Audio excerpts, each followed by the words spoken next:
Oh, hi. Ian T. Burns here, yes.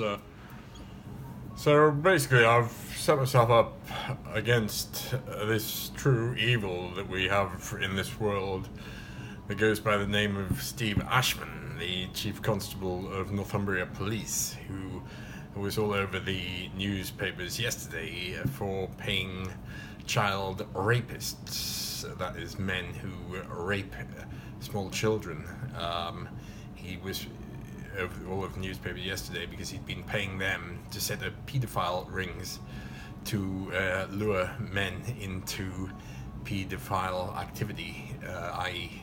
having sex with youngsters, so that he could prosecute those whom he chose to, presumably those who would refuse to go along with what he wanted to do. That's the sort of chap who I'm up against, you know.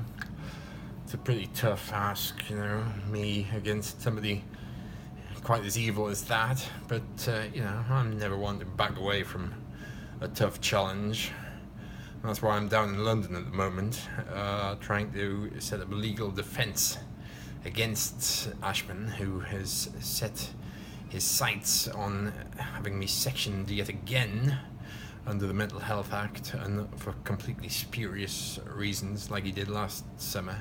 So it's sort of regular annual event, you know, a little bit like the Queen's Garden parties or something. He's every summer we section Ian T. Burns for completely spurious and made-up charges, you know. This summer he's been a little bit unfortunate in the sense that the newspapers have found out about the fact that he's paying child rapists to set up paedophile rings to entrap men in and encourage them into having sex with youngsters, you know. I suppose, you know, when you have a guy like that, there's no limit to the kind of evil that he's prepared to get up to. I've certainly found that his activities are bizarre in the extreme. I mean, who in his right mind is going to accuse me, firstly, of sexually molesting a man in the theatre on the 6th of July, and then accuse me of being excommunicated by the Catholic Church, and then say that police have entered my house and found a string of notepads detailing my sexual desires for disemboweling young women, when none of those things is true, and he hasn't got any shred of evidence in support of any of those things. You know, this is a man who just basically doesn't care. He doesn't have any slightest regard. He feels he's above the law.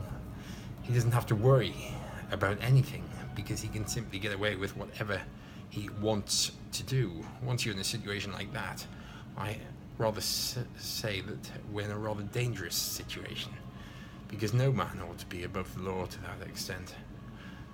And certainly when he's running around carrying out the abuses that he is, something needs to be done about it, and quickly.